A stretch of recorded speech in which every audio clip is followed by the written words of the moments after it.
I just wanted to address this topic about, not just America's debt, but how a person's individual debt can become such a burden in today's time. In fact, I read a recent article that said the Mm. credit card debt in America has jumped 18.5% just recently. That's at an astronomical all-time high. Yeah, and we've talked about debt before, and there's some things that we do to avoid that. And I think people might want to know those key things. But when I think of credit card debt, I mean, the best illustration that I think really describes it is it's like wearing handcuffs.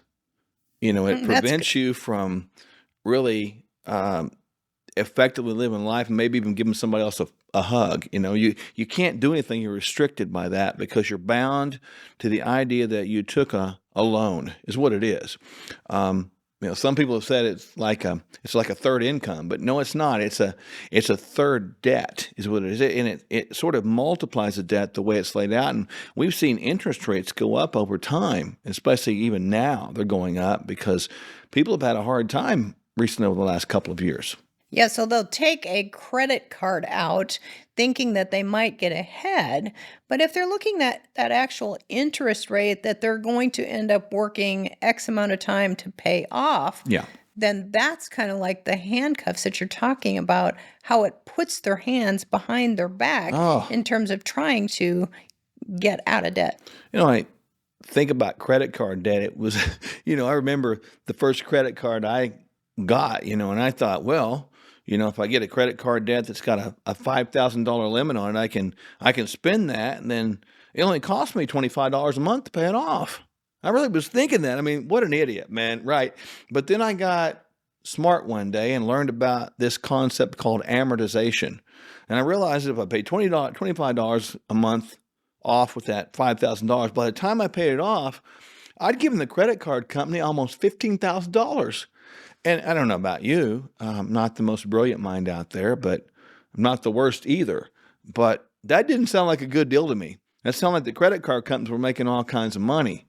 And that didn't seem right. And I thought, I got to make some changes on that. And I learned that there's ways out of that, obviously. And I think one thing people can do is if you've got a bunch of credit card debts, there is ways to negotiate that down with credit card companies just to pay it off and close the card.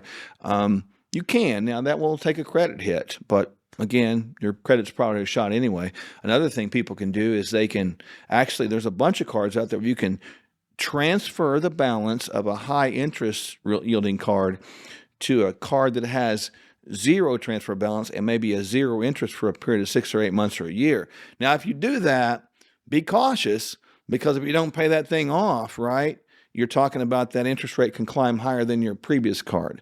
So it gives you a tool or a Band-Aid for some time. I'm not suggesting you just bounce those things around, but it can give you a little bit of a reprieve for a while. You've got to begin to save some money. Well, so we've talked about, how we can possibly get out of getting that credit card debt. What are some other steps that can give people some financial freedom? What are some of the things that they can actually do today and start putting into their lives to gain financial freedom? Well, don't live outside your means, for one. Learn to live a little more economical. I mean, we were talking about this recently, even when we use Kingdom Fuel as an idea, but that the average lunch in America is $14.50. If you could shorten that to $5, right? Which is Kingdom Fuel. Which would be good, right? So that would save you some money right there. So look at your grocery bill.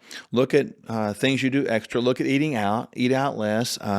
Look at your lifestyle. Do you go out on the weekends? And if you do, maybe hold that back once a month. I mean, do little changes like that so you can reduce this extra outflow of money you make and begin to look around. One thing that I'm big on is try not to have a car payment.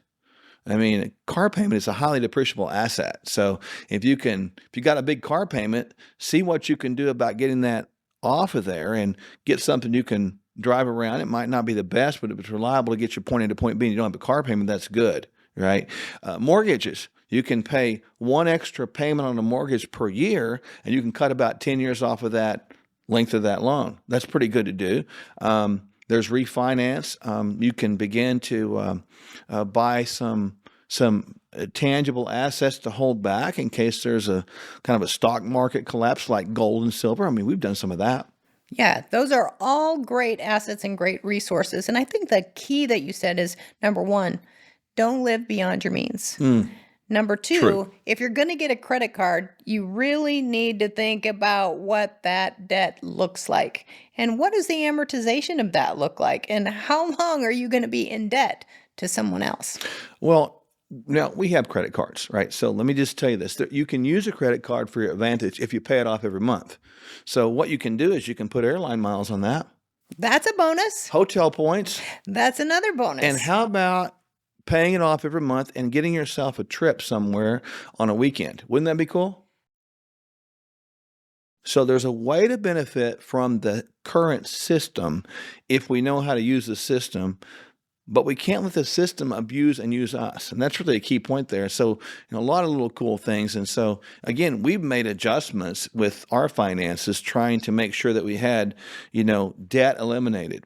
Debt is like handcuffs, but debt will cause you to have ill health as well. And I think one of the other components to that credit card debt is you need to look at the interest rate of what is on that credit card. Because if it has a higher interest rate, you're going to be in debt much longer. So get the debt gone. Don't take a loan with a credit card like it's a third income. And don't fall for the trap of paying off the minimum. Get these things out of your life forever and work on being debt free. You'll find that your life gets better and your health will get better. And when you navigate through these economies with people, here's what happens. We want to hold their hand through it, let them know when it's time to buy, sell, reallocate, get out of Dodge. Because a lot of times when you're struck with fear does two things. Number one, it can paralyze, and people just put their head in the sand and say, I'm just going to forget about it and hopefully it gets better. Or it causes you to make a wrong decision. And this is why we are here, is to help people navigate through the political quagmire nonsense that's going on, the economic malaise, and the absolute collapse that we're seeing. And when our freedoms are eroding, our political freedoms, our economic freedoms, our personal freedoms, our religious freedoms, our health freedoms, they're all tied together. But you know what doesn't need to erode with that? Our finances. KirkElliottPhD.com/Sherwood. Hey friends, you already know the answer to this, but we'll ask you anyway. If you stay away from your favorite junk food for a month and then go back to supersizing it, will your health improve? Well, that's the thing about change. To change, we have to be as consistent as possible. And when we go back to an old habit, it's not the end of the world. We just get back at the new habit. Before you know it, real transformation is evident to you and others. That's why we offer a bunch of helpful bonuses when you subscribe to Kingdom Fuel. Kingdom Fuel is our complete nutritional meal shake. It's the simple start to a transformed life, and we'll auto ship every month so you don't run out. You'll receive 2 free shaker cups, free access to our video courses, and a monthly call with us filled with practical inspiration. Just see the link below or on your screen and subscribe today.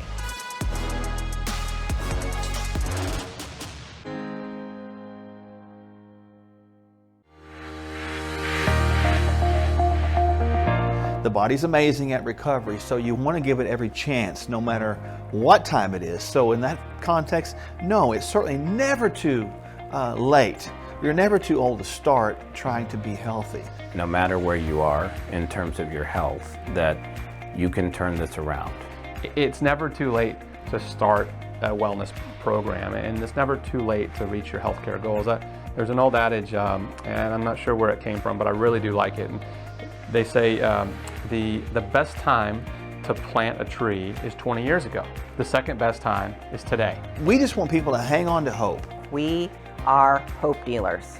And if you are not paying attention to the 4 foundational pillars of health, physical, emotional, intellectual, and spiritual, eventually it is going to catch up. If we get all those 4 areas right, and we do it right, we see a dynamic occur in the middle called wellness, and that's where people get better. Their health is really going to return as a side effect of wellness.